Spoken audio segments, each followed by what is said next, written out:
We have an important discussion to tee up after lunch. You've had dessert, so you're ready to digest the fate of democracy.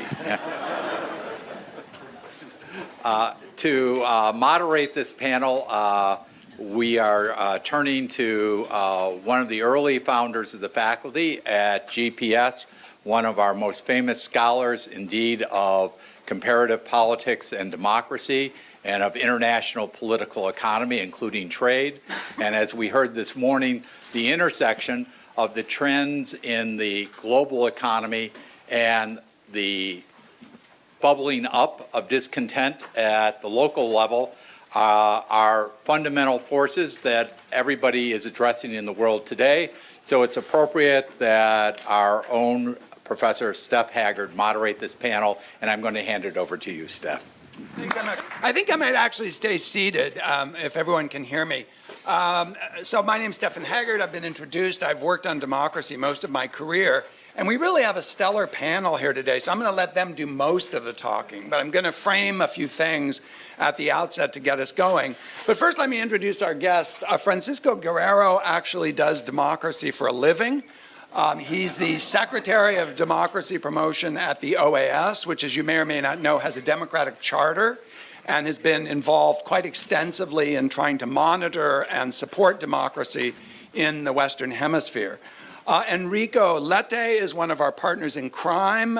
He has been instrumental in forging a consortium of schools that's going to be doing some very interesting things going forward, including us.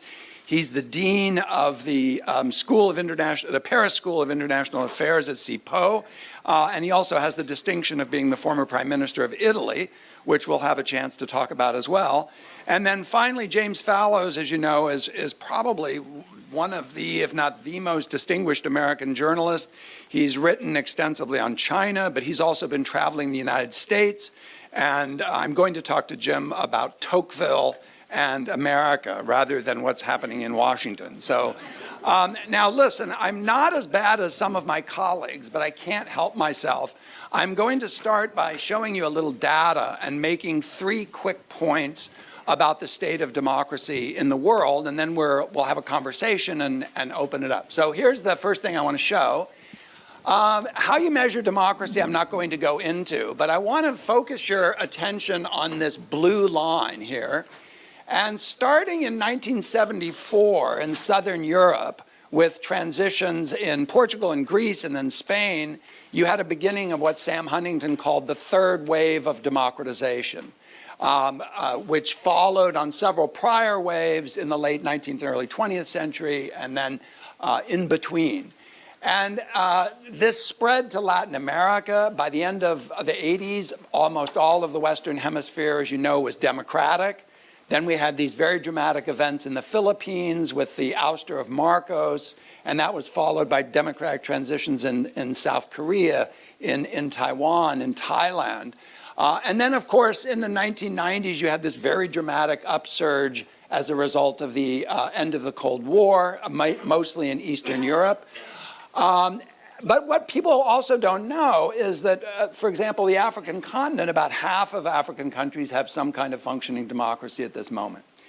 But you'll also note that the progress starts to slow. It's getting harder around 2006. And in this most recent period, there's a sense that the pace of democratic change in the world is probably slowing.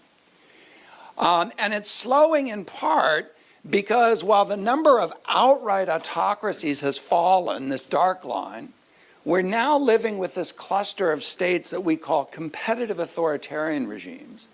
These are regimes that have elections, but the elections are not free and fair. The playing field is imbalanced.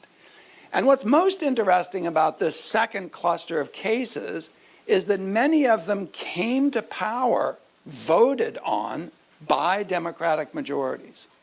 Chavez was elected, Erdogan was elected, Orban was elected. No one thinks that those 3 countries are currently democratic. And so not only did you get imperfect transitions to democratic rule, you've also had this phenomenon we call backsliding from authoritarian rule. And then the final pessimistic note is I want to wait. This is both optimistic and pessimistic. It's a mix.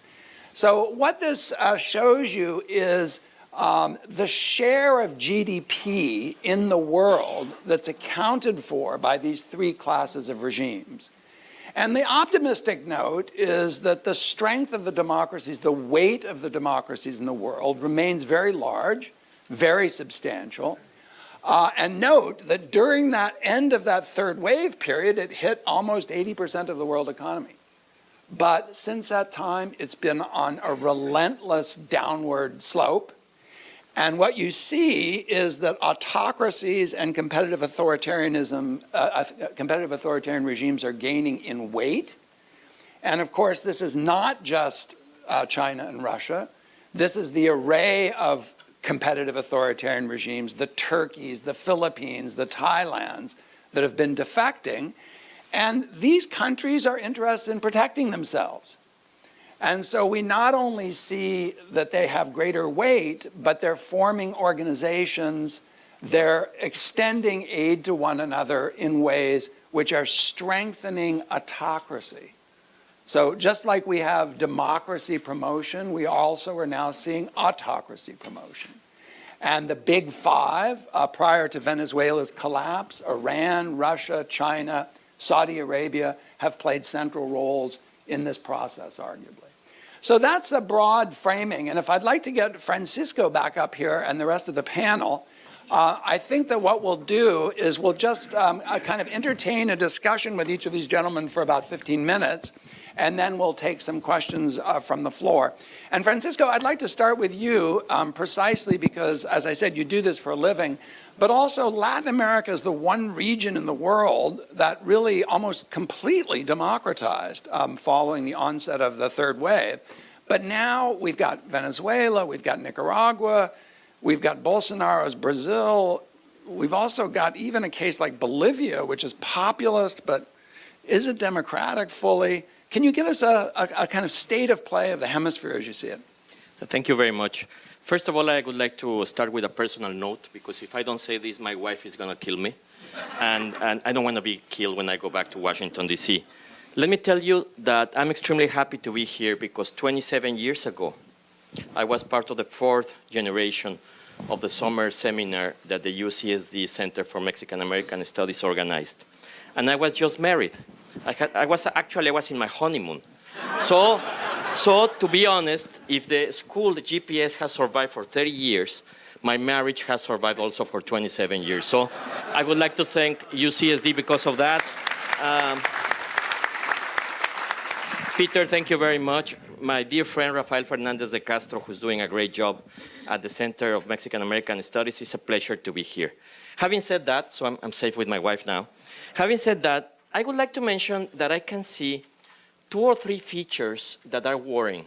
And are worrying because I've been involved in politics for almost 30 years. I work for the government. I've been in political campaigns. I was an electoral counselor back in my country. We organized the 2012 election. And now at the OAS, my main job is to go to countries and organize electoral observation missions, which are independent, are autonomous, are financed from outside sources. And what we can see now is that, as you mentioned in a way in your presentation, I see democratic consolidation in Latin America in general. From the point of view of organizing elections, avoiding fraud, of course, there are some examples. You mentioned the one, particularly the one of Venezuela, which is a big collapse. Venezuela is not a democracy anymore. It's an autocracy, and it's a dictatorship. And we're fighting within the OAS to solve that situation. Is very, very complicated. But in general terms, now you don't have the fraud that you had during the 70s or the 80s. That's a good thing, because I always tend to be optimistic. Otherwise, I would kill myself. So that's one first thing that I have to say. Second, I'm so surprised of the effect of the social media, and particularly Twitter, Facebook, WhatsApp. And perhaps later on I can give you some explanations of the things that I saw, particularly in Brazil, with the emergence of WhatsApp as a tool for political campaigns. Political campaigns are absolutely different from the ones. When I started my first political campaign in 1988, I never dreamt, when I went back to politics just a few months ago, because I took a leave of absence to go to the Mexican presidential election. I was very close to Pepe Mid, the Mexican candidate of the PRI, and I spent 6 months within the war room. And let me tell you something, it's an absolutely different animal. It has nothing to do with the sort of political campaigns that we used to have in the past. Also, it's important to say that polarization and tribalization is becoming, according to my point of view, polarization is deriving into a democratic dialogue that is not working anymore. In the old days, I used to be the chief of staff of the Mexican Senate for 6 years, just after Fox. And since we were adversaries, but we didn't see each other as enemies. Nowadays, it was discussed in the prior panel, when you're facing someone after the political campaign, you don't see the other person as your adversary. You see him as your enemy, and you're trying to destroy him. And that's something that exacerbates a lot during the political campaigns. And as you mentioned, the case of Brazil, we tend to forget. But Bolsonaro, there was an assassination attempt. He got a knife in his stomach, and the video of that event was so important during the political campaign, and that you cannot imagine the levels of polarization that situation got. Can I ask you a question about that? Yeah. Because this is such an important point, we're going to come back to it repeatedly. Do you think the sources of that polarization are economic? Are they ethnic, racial? Or are they created by politicians? Or all three? I mean, that's a big debate that academics are kind of preoccupied with. Where does this polarization really come from, ultimately? I think hate speech is becoming a very worrying trend in politics in general. In Latin America? In Latin America, but not only in Latin America. I was just at Wilton Park in Sussex a few weeks ago in England, and we were discussing this. And you can see, I can feel and I can see in the case of Latin America, that this trend is created for 2 or 3 reasons. First of all, mounting corruption. Corruption is destroying the sense of citizens that government has a meaning. So if government doesn't have a meaning, I'm going to vote whoever I want. It doesn't matter if that candidate doesn't have, let's say, a moral campus in the sense of proposing public policy. Second, the level of discussion in political campaigns is decreasing so much, and is not related to solving problems. It's related to destroying your adversary.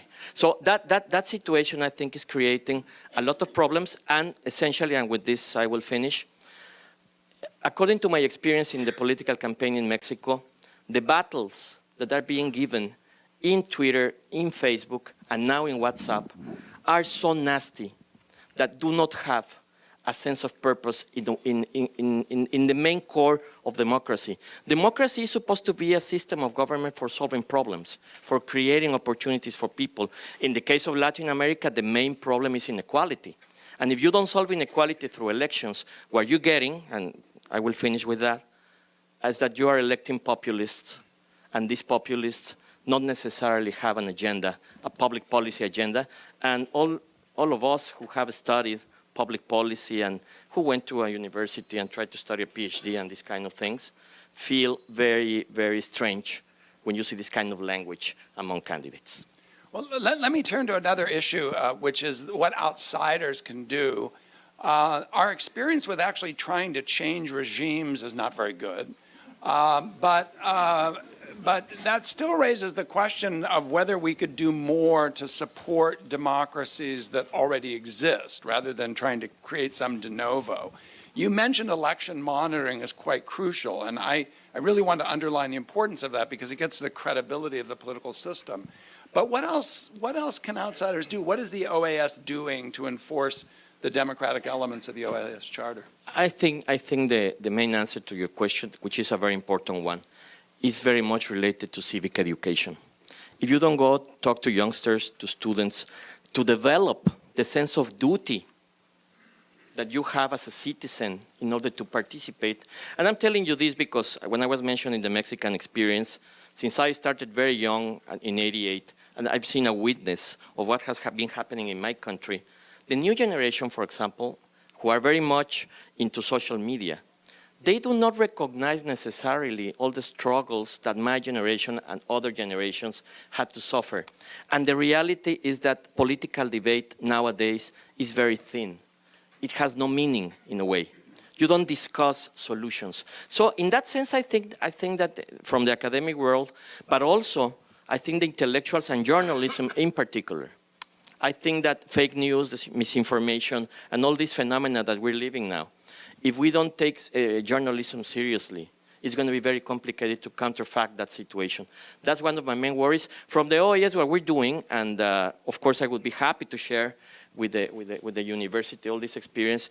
If you go to read the reports that we create, all these reports are the basis for electoral reform.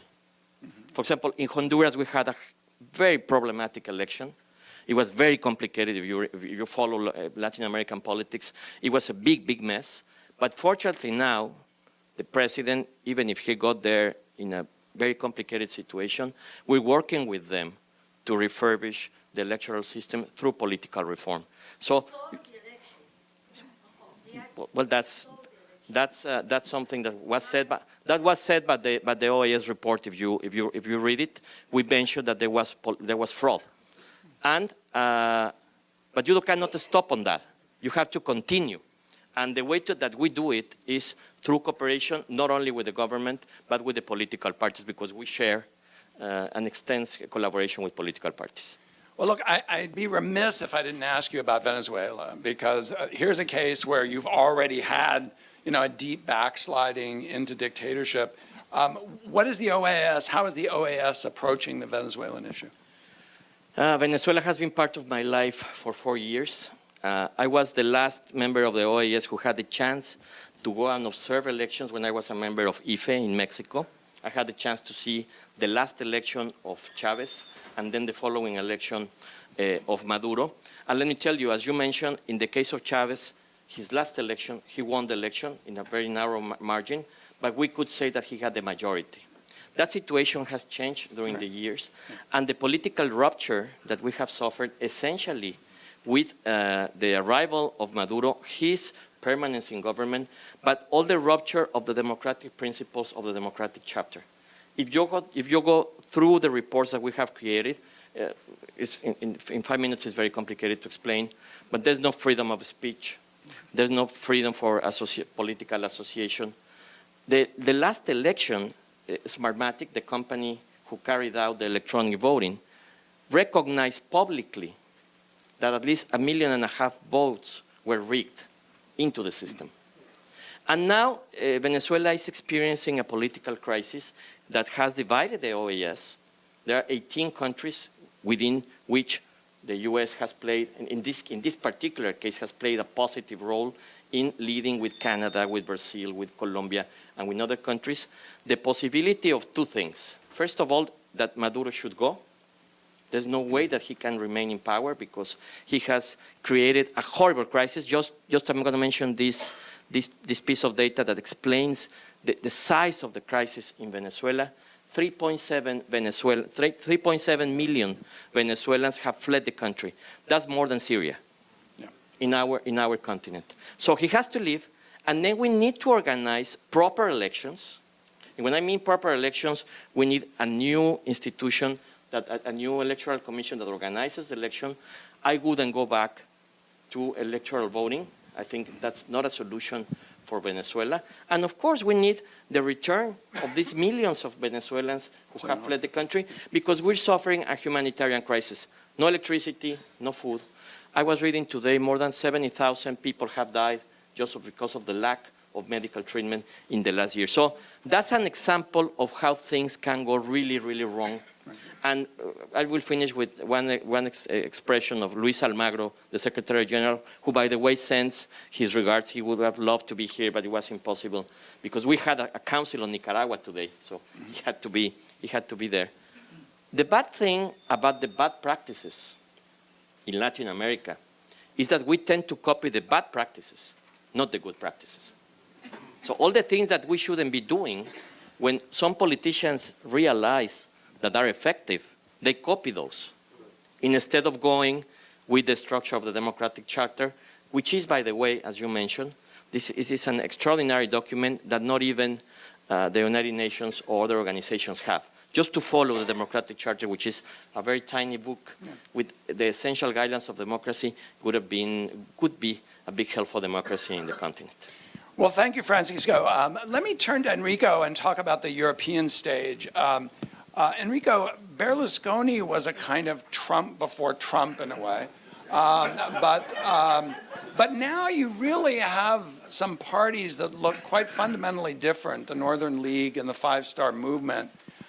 Can you speak to those parties? Because one question I want to ask you is whether the rise of these right-wing parties per se can be considered a challenge to European democracy.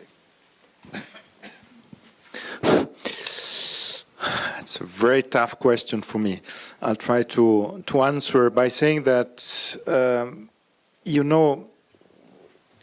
the present Italian situation can't be understood without knowing really in depth what happened with the refugee crisis.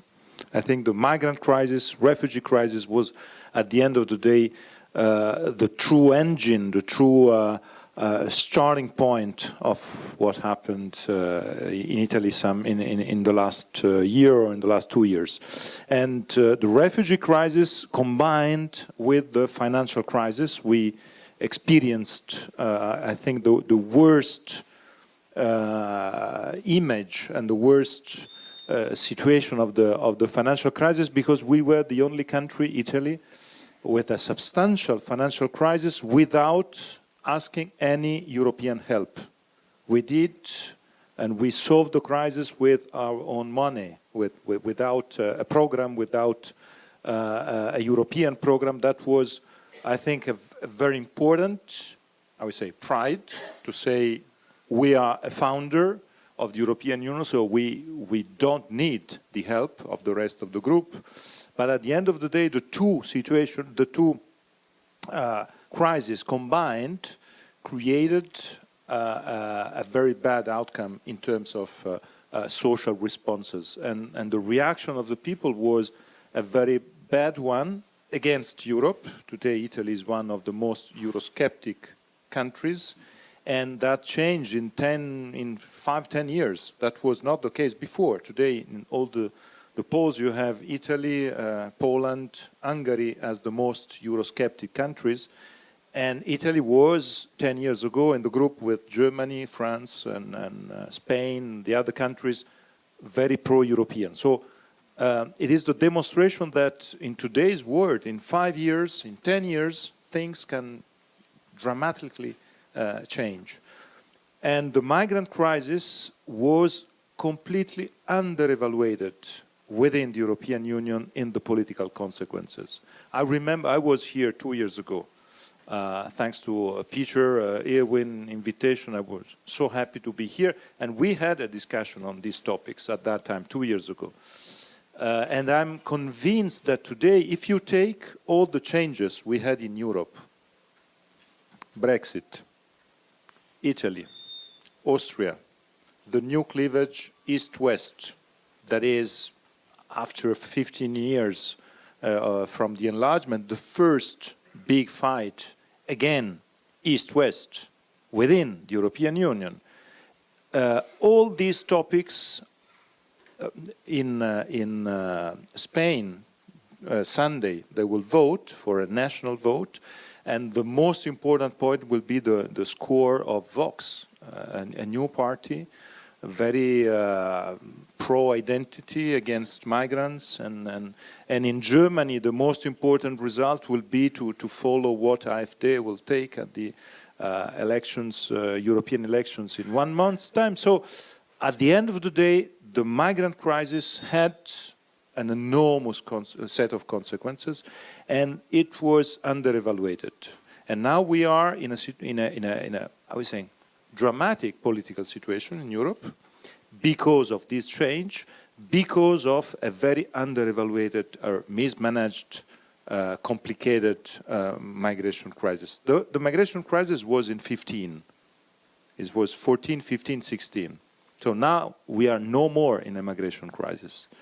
But the mood of the people around Europe is we are under an invasion. We don't feel at home. We feel stranger at home, and so on and so forth. And that is mostly, of course, countries like Italy, like Germany, because Germany is the final destination country. So it's the demonstration on how, my point is that, is the demonstration on how today populism,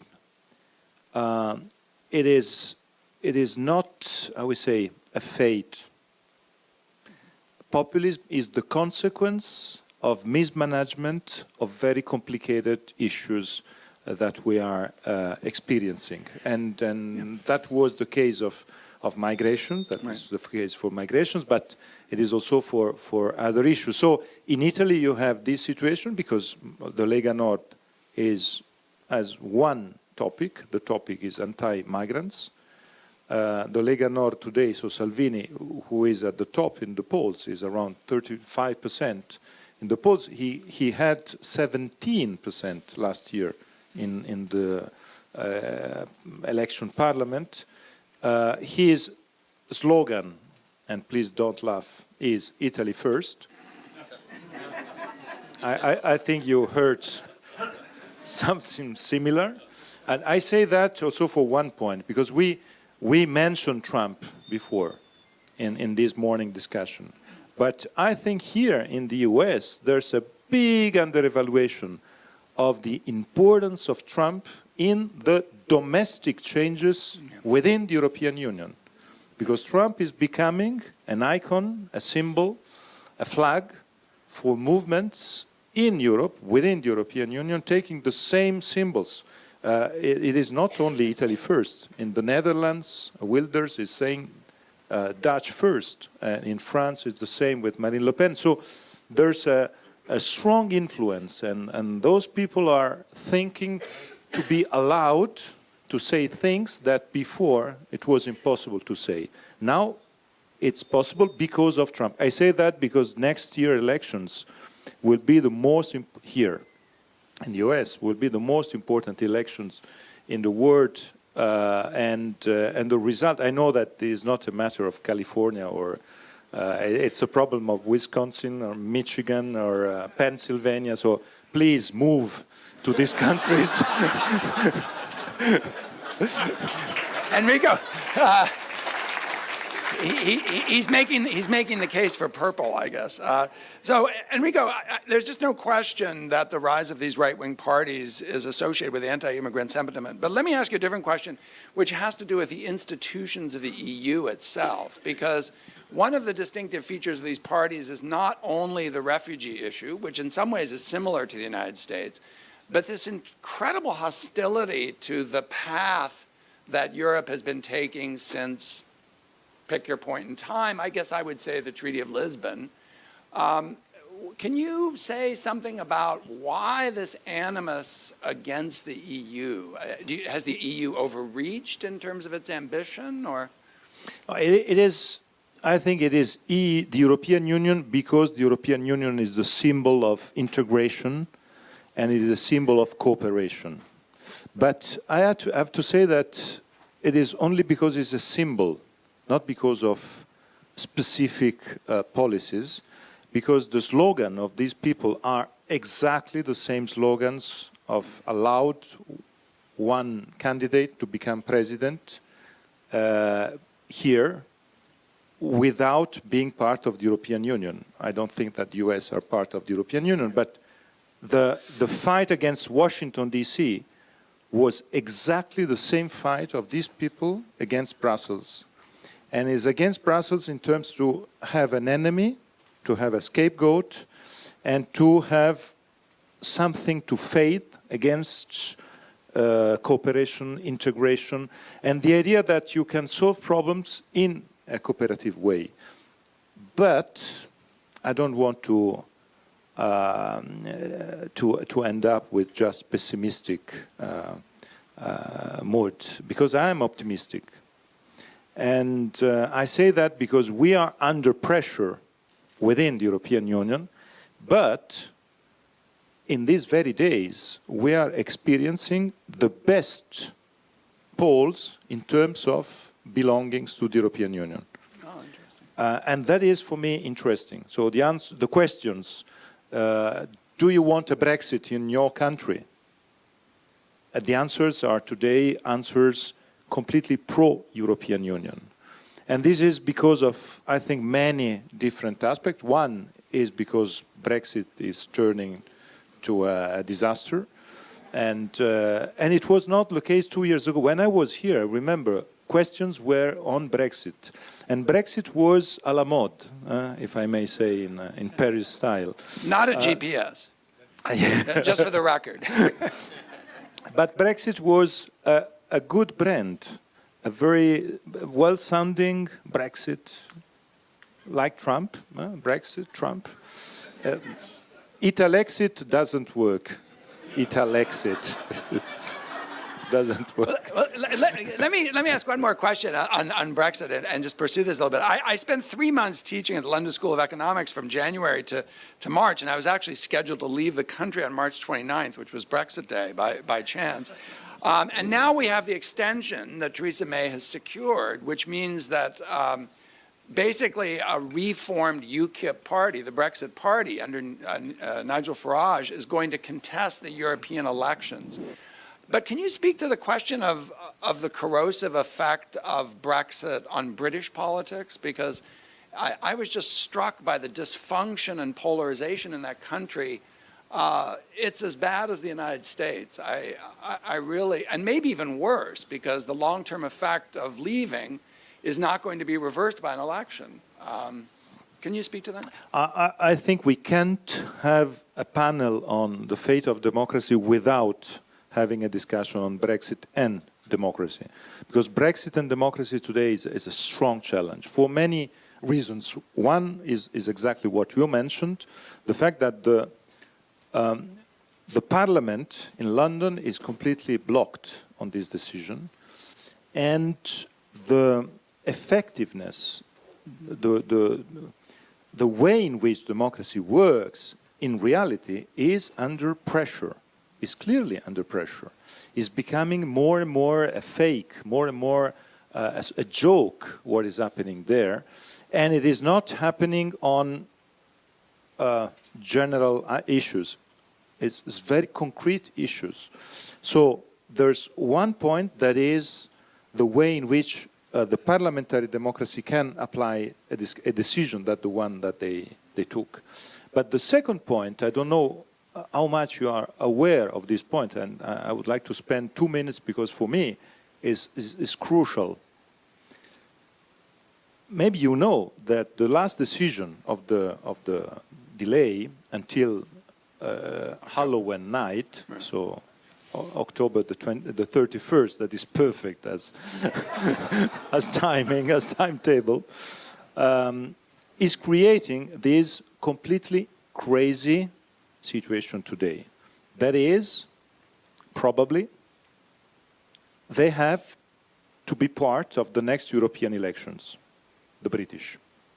So in these very days, I say that because it is next week will be decisive to the concrete applications. They will start the procedures to be part of the elections that will take place at the end of May for the European Parliament. That sounds completely crazy, of course. Second, it is not only crazy for them, but it is crazy also for us. We had the redistribution of the seats of the British within the member states. On the assumption they were leaving. Yes, and now we are starting the different electoral campaign with a number of seats that are different today from the one that we will have next week if all the procedures will be done. But at the same time, there's a lot of, I would say, Court of Justice, Margaret, maybe you can help us, saying that we can't have European elections without them on board while they are legally part of the European Union in this very moment. Right. And another point, how can you imagine a European election there now? It is clear an election that will be only on Brexit remain. So you will have parties, the historic parties, Tories and Labour, that are divided in the question on the topic, but you will have new parties, Brexit party or probably a Remain party, and the vote will be completely changed by this new situation. So what will be the role of this member of parliament the day after the elections? They will leave or not in 1 week, 2 weeks? Is a sort of, for what I think, it's a way to say to the people, Parliament is a joke. Parliament is not something serious. And I say that because for me, fate of democracy today is first of all the way in which we start thinking how a parliament, so a representative democracy, can work in a time in which decisions are taken and changed every week. Yeah. And my final point on that is that the big problem is that we have industry 4.0, we say. Economy 4.0. Real life, I would say 5.0. And politics 1.0. Yeah. And at the end of the day, it can't work. There's a problem there. There's a virus. And we need to try to find solutions to this virus. The alternative, the other option is Gilets jaunes. The other option is the disruptor approach to democracy. You know, sorry if I take one more minute, but there's one point that is a link between 4 countries: Italy, France, US, and UK. There was a poll some 1 year ago asking, is about nostalgia of the golden age of the 50s and the 60s. And the question was, is life better today or 50 years ago for you? And in the ranking of pessimism in the world, there are 4 countries at the top, and these 4 countries are Italy, France, the US, and UK. And it is not by chance, I think. It is because of I know that your studies are mostly on middle class and the relationship between middle class shrinking and these populist effects. And I completely agree on that. These 4 countries were the 4 countries who won the post-war. The 4 countries with, in Italy we name it il miracolo economico. The French say les 30 glorieuses, the 30 most important years. It is not by chance that these 4 countries had, in the same time, Make America Great Again.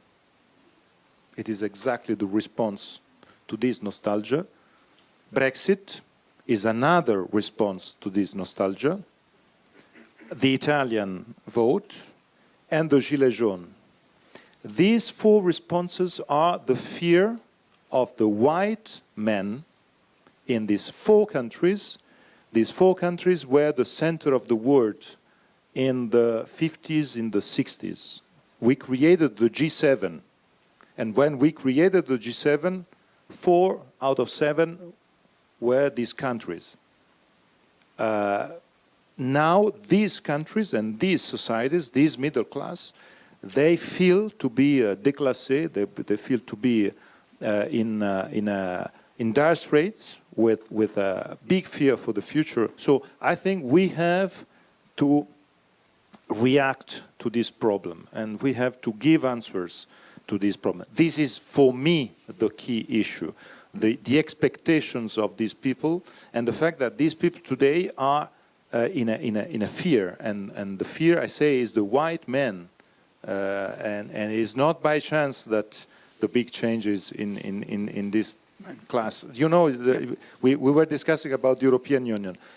Please, if you Google and you find the only picture of the Treaty of Rome. The Treaty of Rome is the founding treaty of the European Union. So 57, 25, March the 25th of 57. You have just one picture. The picture is in Rome. Campidoglio is the signature of the Treaty of Rome, the beginning of everything. If you have this picture, you have 82 people in the room. It's the only picture we had. 82 people, all white men in their 60s, 70s. That was the society at that time. And this is why the fears today, this is why the change, this is why I'm not nostalgic of this society. I prefer today's society. But of course, I recognize, I understand the big challenges for democracy we have today. Yeah. Enrico, that was fabulous. There's one point you made in passing that I really wanted to underline, not only the point about nostalgia, but the point that democratic dysfunction has a big part in this democratic deficit. If you don't believe that this is a system of governance that works, then obviously you're not going to get support for it. And there's surprising evidence of decline in the United States, even among young people, in response to questions as basic as, do you believe that democracy is the best system to live under, or is it absolutely essential to you? Jim, I'm going to take this in a somewhat different direction from you, because you've actually been traveling around the country and the rest of us haven't. I had a chance to reread Tocqueville last summer, which I hadn't done since I was in college. And two things struck me. One which I hadn't remembered at all, which is that his conception of democracy was very much about a spirit of equality that pervaded the country. But the second thing, of course, that's the cliche part of Tocqueville, is this is local government. This is a country. He wasn't talking about democratic institutions. He wasn't talking about Washington. He was talking about local government as being the lifeblood of American democracy. So you're traveling around. We know that Washington is crazy. What are you seeing in the provinces, so to speak? I mean, what's going on out there?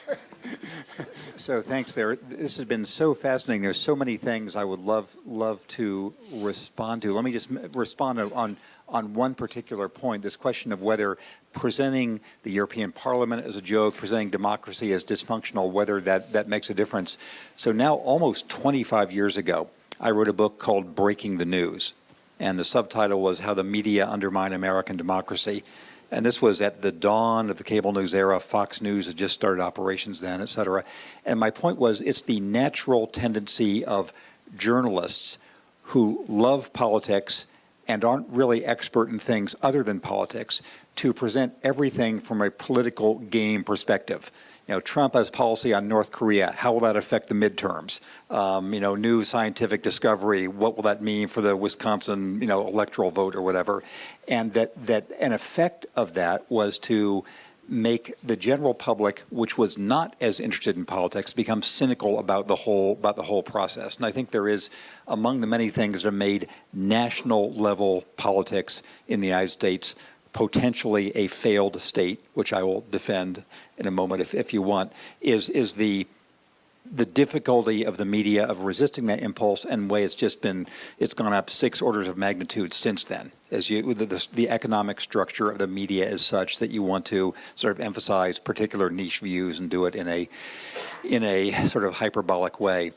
On the other hand, the argument, just 10 seconds or 30 seconds of background, starting back in 2013, my wife Deb and I traveled in smaller town, the United States, in our little propeller plane with a parachute for the whole plane. And the discipline of where we went, usually staying each place a couple of weeks, was never doing what national reporters almost always do when they go to smaller town, which is to ask, how do you feel about national politics? Are you still angry about Trump? What do you think about Mueller? Who's your candidate in the next election, et cetera? Instead to say, what's the story here in Sioux Falls? Why are people coming to Sioux Falls? Why aren't they? How has the downtown slaughterhouse, which is the main business of Sioux Falls, how's that changed since the unions were broken and it's now refugees working there? And it's, our experience was the primary message we conveyed after doing this for years and being in about 30 cities for a couple of weeks duration, and mainly in sort of flyover America, was that, number one, people were really interesting and complex and multidimensional when talking about the nature of their own communities. Number two, on the whole, communities were practical minded and could do things in the long term. And number three, sort of all of the stories about America divided as never before are true only if you're talking about national political sentiments, which genuinely are divided, no middle ground. But if you're in, I'll give an example, Greenville, South Carolina, a very conservative town, Trey Gowdy's base, or Burlington, Vermont, very left-wing town, the two cities function practically identically. And you have religious groups working with NGOs, working with corporations, working with universities. So our message essentially was, number one, just to publicize the fact that there wasn't this American carnage, sea of misery and hatred, unless you asked people about national politics. But if you ask them about, what is happening here in the public schools of Fort Wayne, Indiana, where we were just very recently, it was generally like what Tocqueville described, a sort of associative tendency. So number one, we just wanted to publicize that. Number two, to describe sort of the struggle, to me unresolved, for the center of the country between top-level genuine poison and dysfunction, and bottom level widespread renewal. Could I give one point of data? Sure. Even though I'm a journalist, I have a point of data we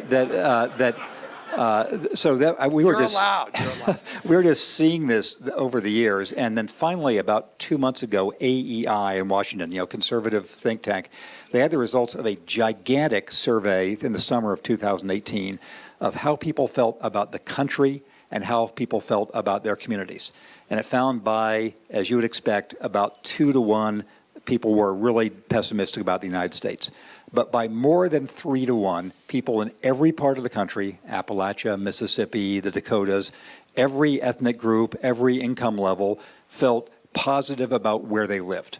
That the West Virginia too. We have our horrible problems in West Virginia, but the direction is positive. So that dysfunction. One other academic point, an article from Noam Chomsky is not about linguistics. Noam Chomsky wrote a great article about sports talk radio. Go figure. And his point was that the entire American public is surprisingly sophisticated on sports talk radio. They can say, yeah, trading up for this number 15 draft pick really makes sense because you can't count on this guy's knees and in this new formation. People are really smart.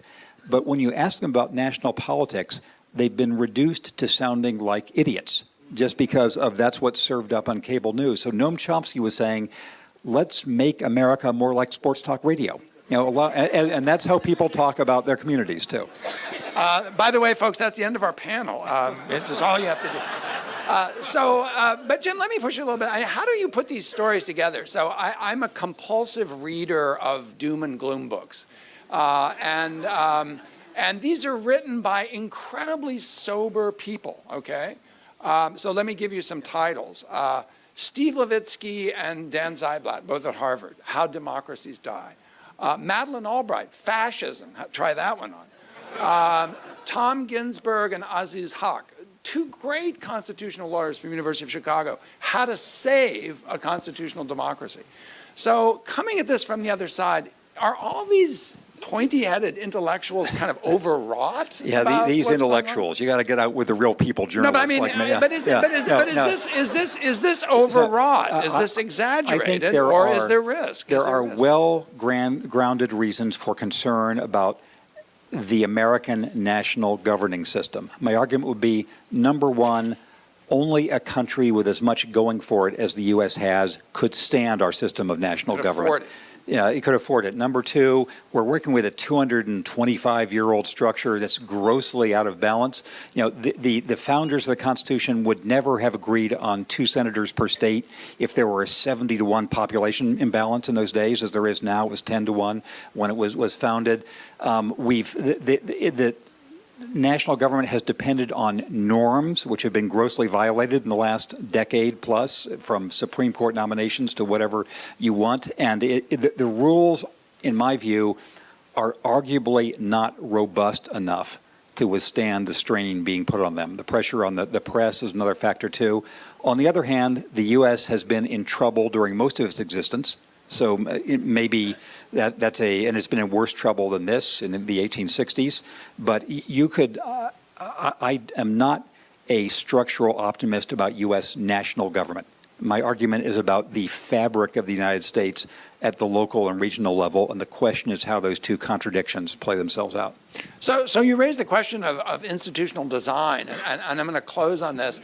If you could wave a magic wand, is there anything in the constitutional design of the United States that you would change? Yes. Can I have two? Yeah. One is the only reason the Electoral College was permitted is that nobody thought it would ever matter. You know, as of November 3rd, 2000, no living American had experienced an Electoral College popular vote mismatch, because the previous one was 1888 or whenever it was. So it seemed like this harmless artifact. It is because there's no logical reason for it, in my view. I changed the Electoral College, and my starting point, the Supreme Court should have a series of staggered 18-year terms. So every president would get an appointment every 2 years. It wouldn't be this tontine-style actuarial guess of who's going to survive long enough until I have the next appointment, like looking at a horse's teeth to see how old it is for a nominee. So if you had every 2 years, one more seat would come up on the Supreme Court. That's my plan. Okay, I keep saying one more thing, but I just can't help myself.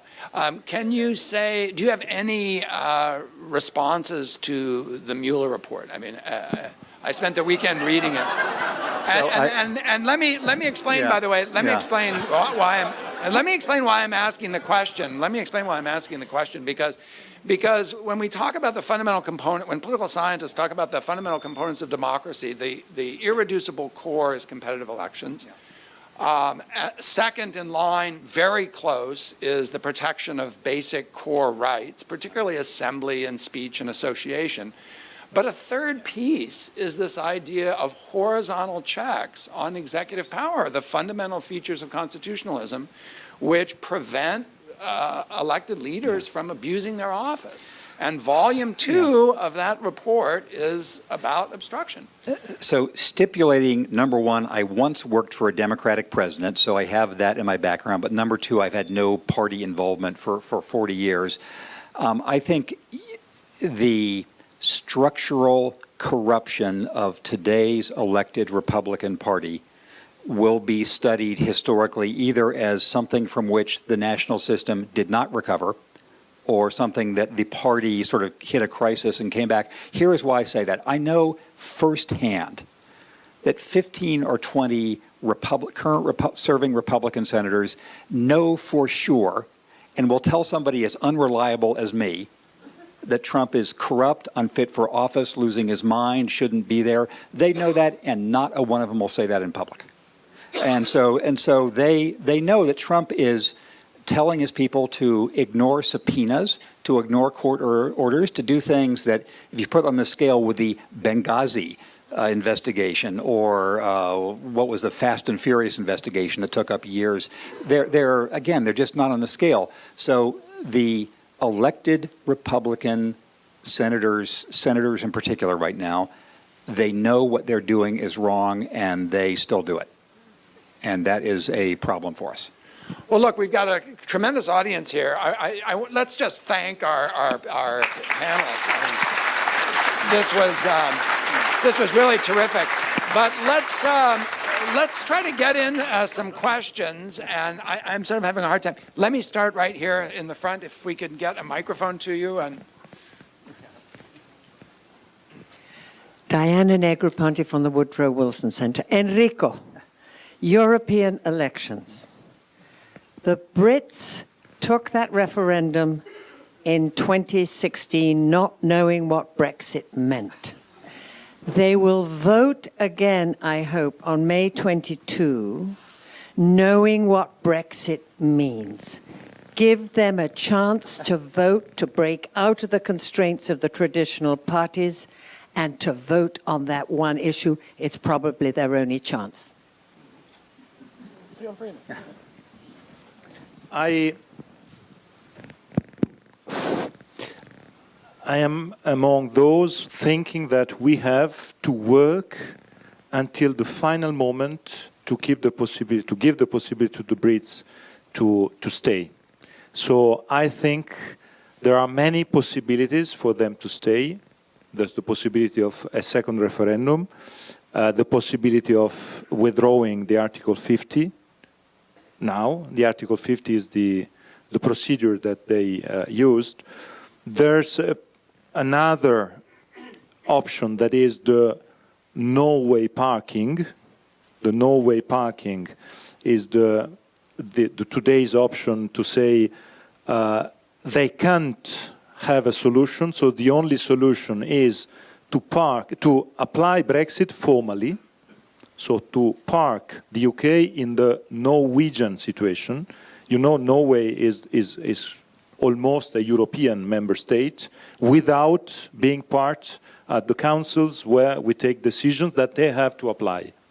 That is not very intelligent, this is what I think, because if you are in a club, I think you want to stay also in the place where decisions are taken, if you have to apply these decisions. So it is not the best solution, but as parking is the best solution.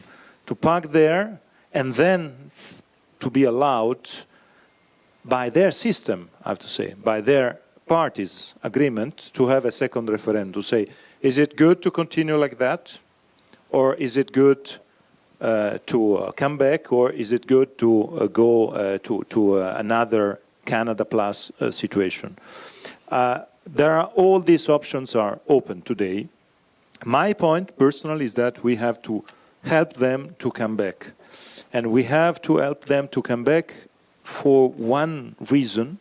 And the big reason is the fact that for the big changes, I heard this morning discussion, and being a European from a country, Italy, that was a big country in the world. We were among the 7 big countries in the world, like France, like Germany, like the UK. The word of tomorrow, I understood, is a G2 word, US, China. So for us, Europeans, there's only one possibility to be at the table and to try to influence decisions, is to be together as Europeans. And I think it is a good option for you too.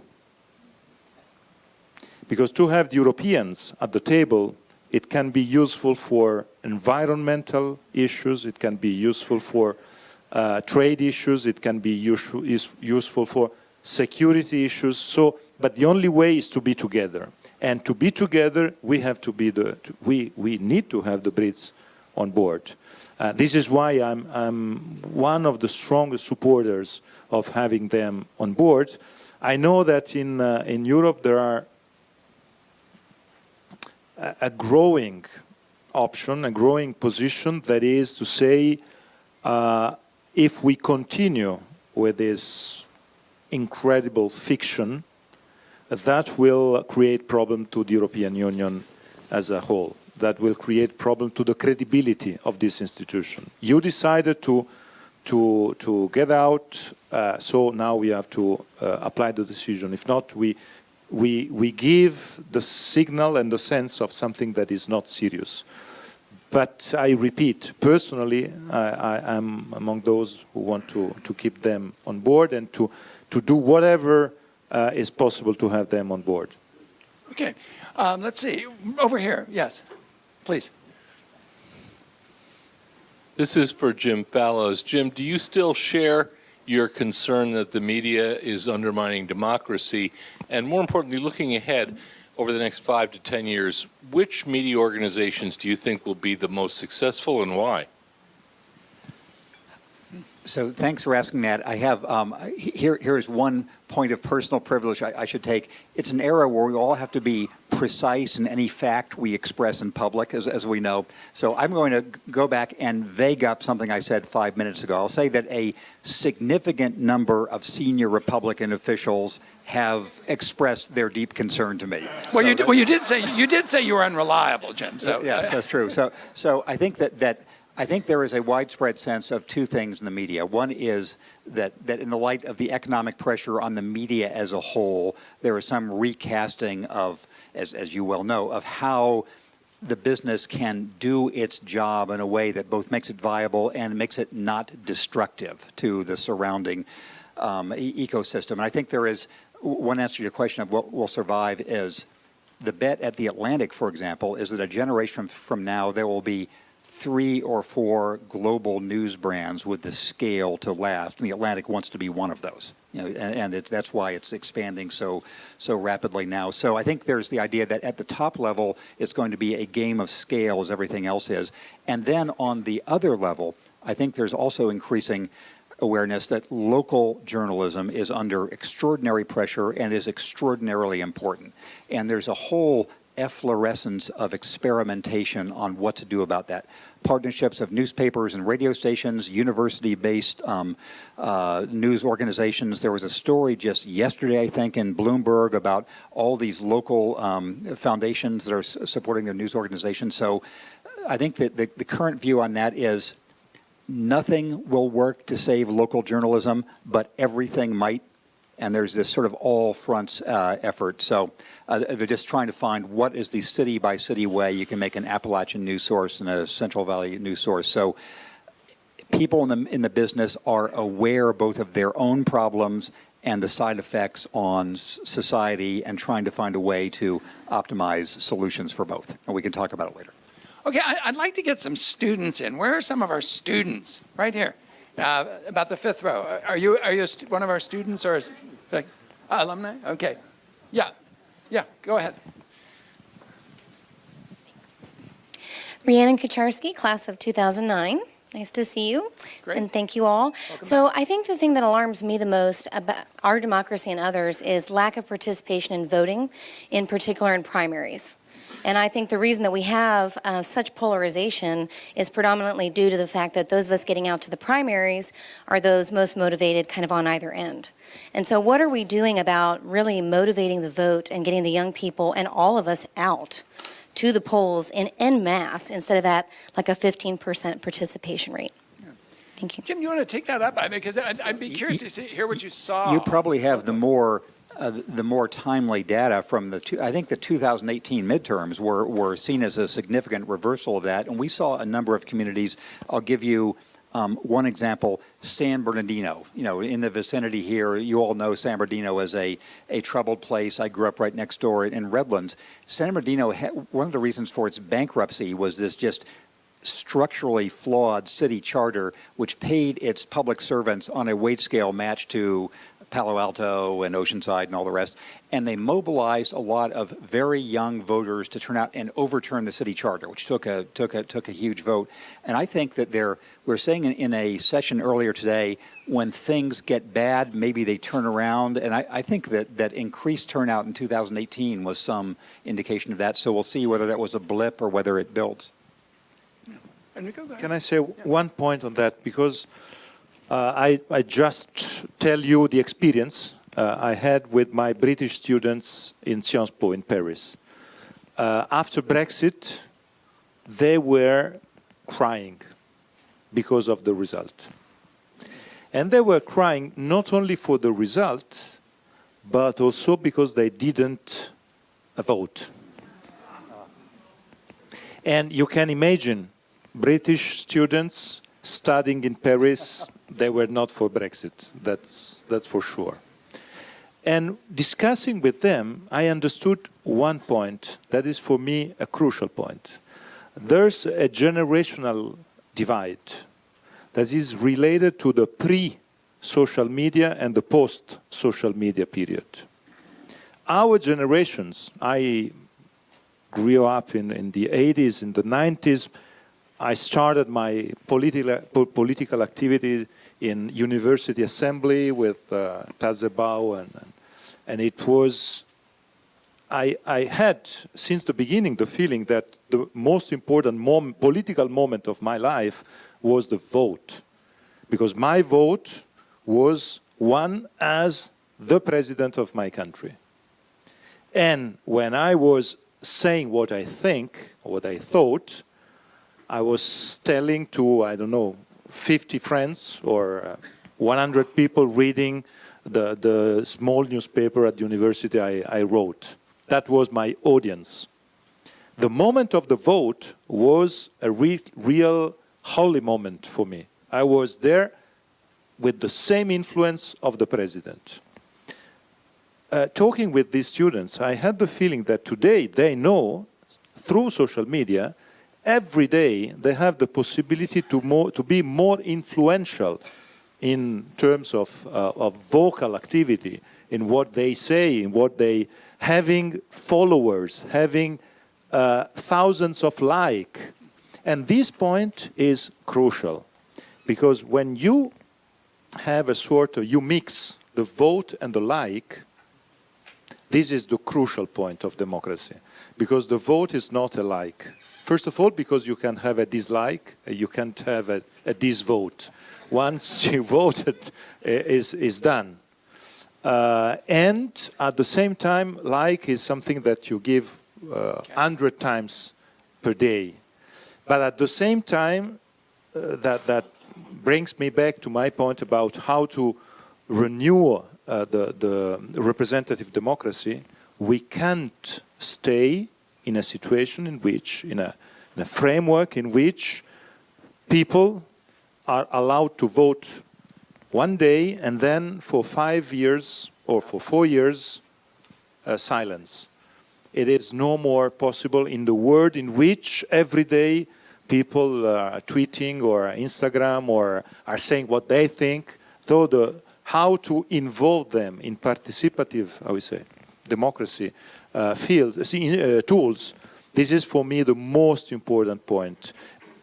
Otherwise, you have this phenomena, and this phenomena is one of the reasons of Brexit. You know very well that Brexit, there's the turnout of the people in their 70s was higher than the one in people of the 20s.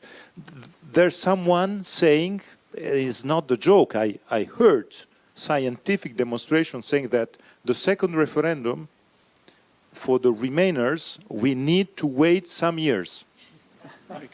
I don't want to develop the point, but and it is terrible when you have these kind of discussions. This question has obviously hit a nerve. Francisco wants to say something too. Just something that is important for me, because when they mention, again, youngsters or young people who should vote, if we don't understand the new model that is being carried out in elections in the field, not only from the academic perspective, which is very important, but also what's happening in the field. I'm going to give you some data that for me was really, really amazing. The case of Brazil, which is a big democracy after the US. It's the largest democracy after the US in Latin America. In the old political model of communication, which meant the news media, TV, radio, and the advertisement that you carried out in those places, the amount of resources that you got from the electoral institution is very important. So, for example, in the case of Mexico, if you won the last election, you get tons of political advertisement, which is very essential in the old regime, when people used to watch TV, when people used to listen to radio. And perhaps this is a generational gap that I want to point out. In the case of Brazil, the candidate Bolsonaro got only 7% of presence in TV and radio. 7%. But he won. That's nothing. In terms of the all political model, is nothing. But he won. And how he won? Yeah. I'm going to give you what we found out, and if you want to go to the report, it would be very interesting for you to see what happened. WhatsApp. Yeah.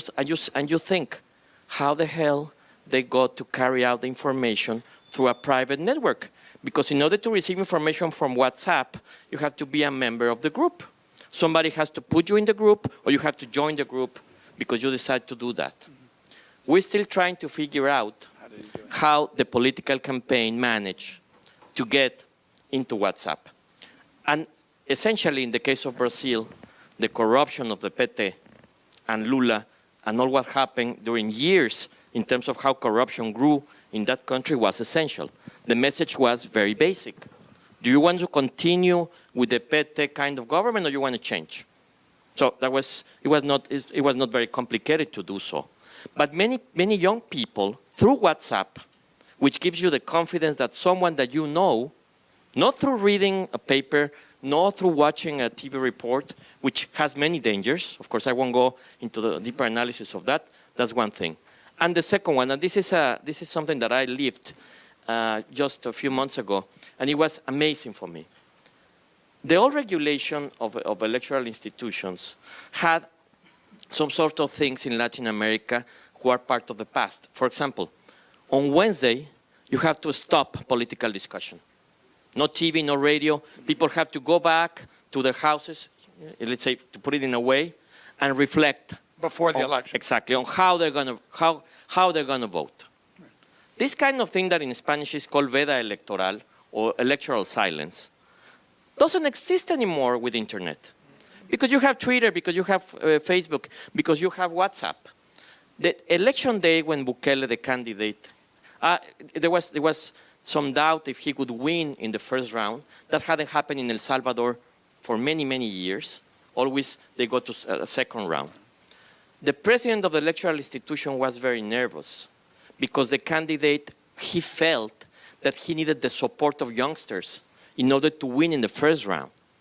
So he didn't care about regulations, if they existed or not, they didn't.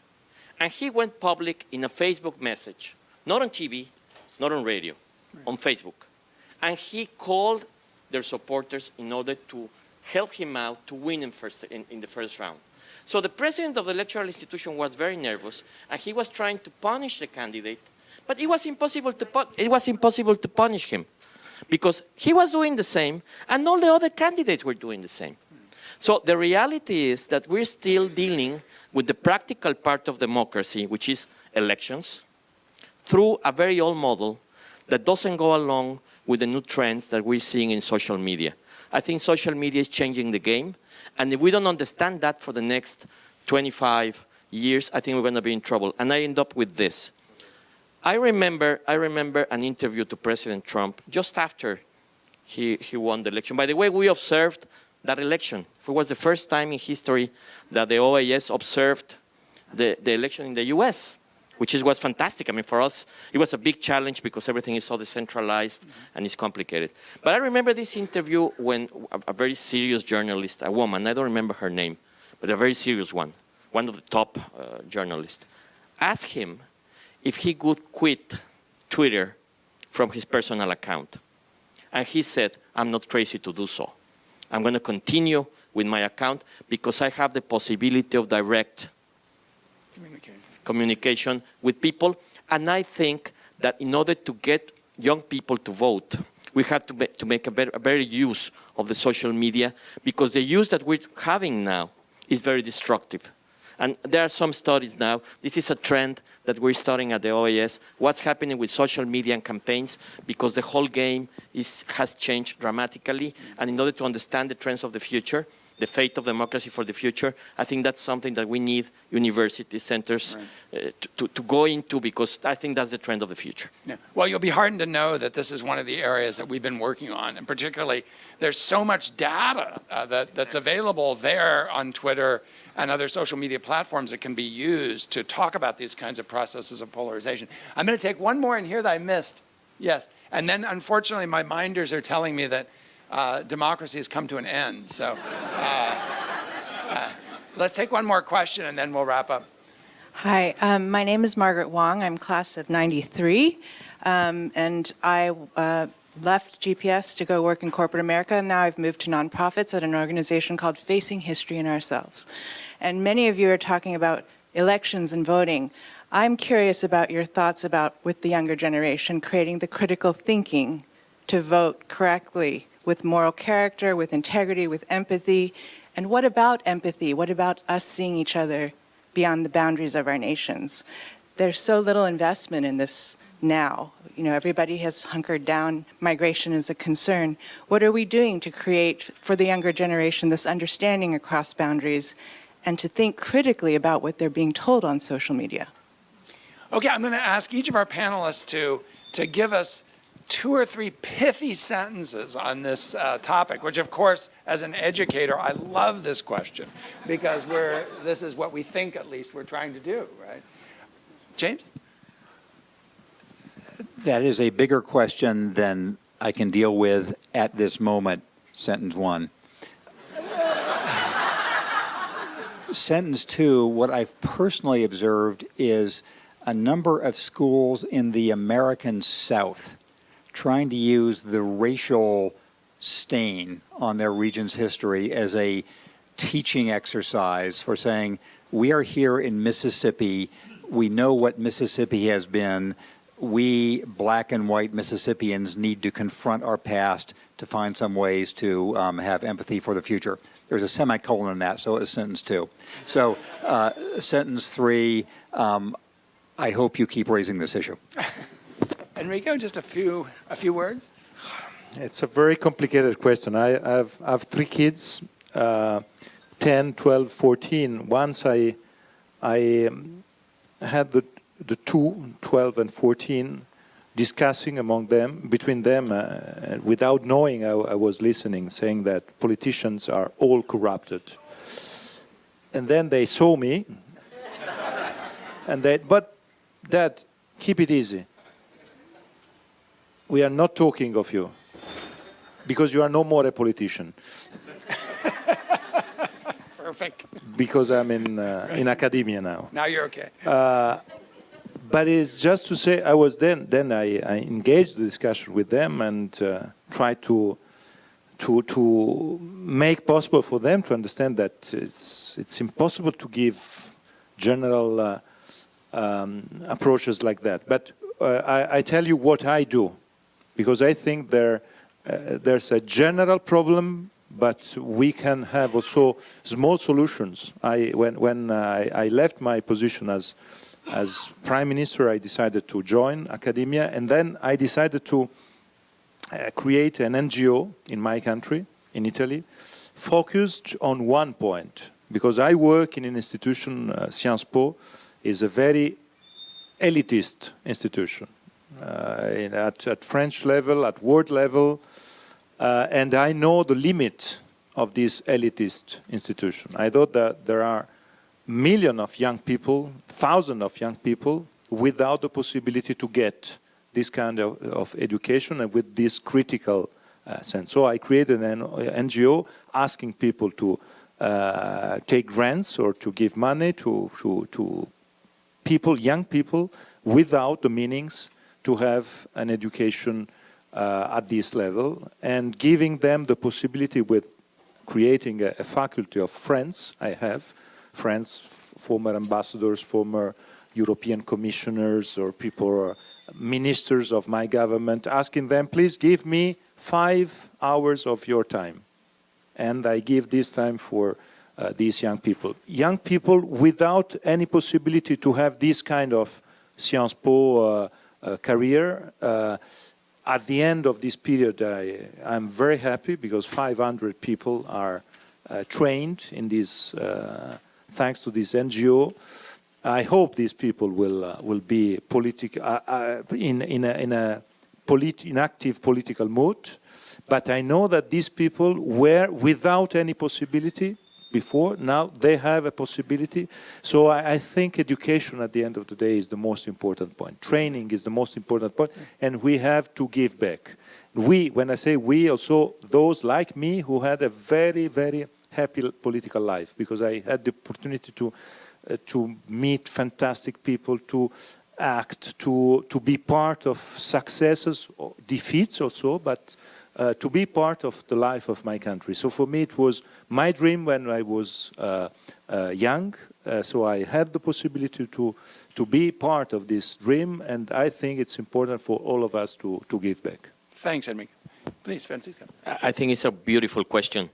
And unfortunately, the answer that I'm going to give you is not going to be, I wouldn't say nice, but perhaps has a bit of pessimism. I think polarization in politics is going exactly against empathy. And when you have a discussion about public policy, since the discussion is so poor, the possibility of incorporating human values, morality, the quest for happiness, and some other values that we have to put into politics, the only way to change that is through a new, let's say, a new role for politicians and new politicians. I think through local government, we're going to see a new generation of politicians that can work with people inside the community, offering solutions for the community, because if we continue with politicians that are only interested into polarization and then tribalization that takes you to hate, that takes you to other elements, it's going to be very complicated. And the second thing is mobilization. You need to work with people and to let them know that it's okay to get into politics.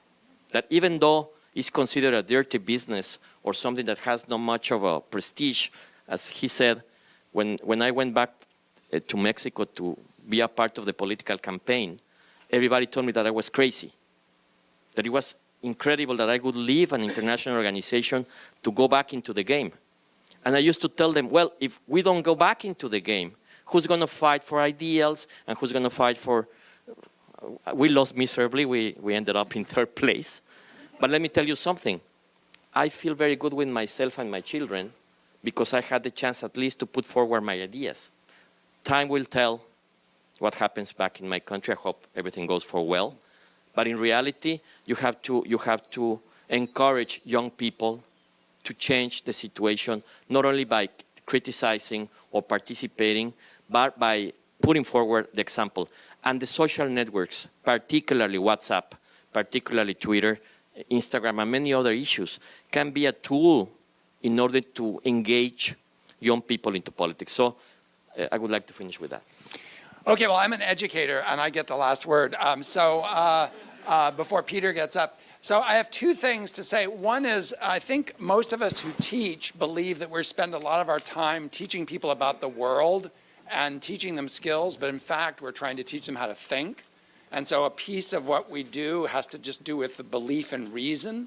But the other thing that's maybe a little more controversial is I think the social sciences need to engage the humanities. Because we've reached to the sciences, and that's important, but we need to have people studying philosophy, studying ethics, reading novels, and understanding how the things we teach operate down at the level of individuals. Thanks very much to all of you.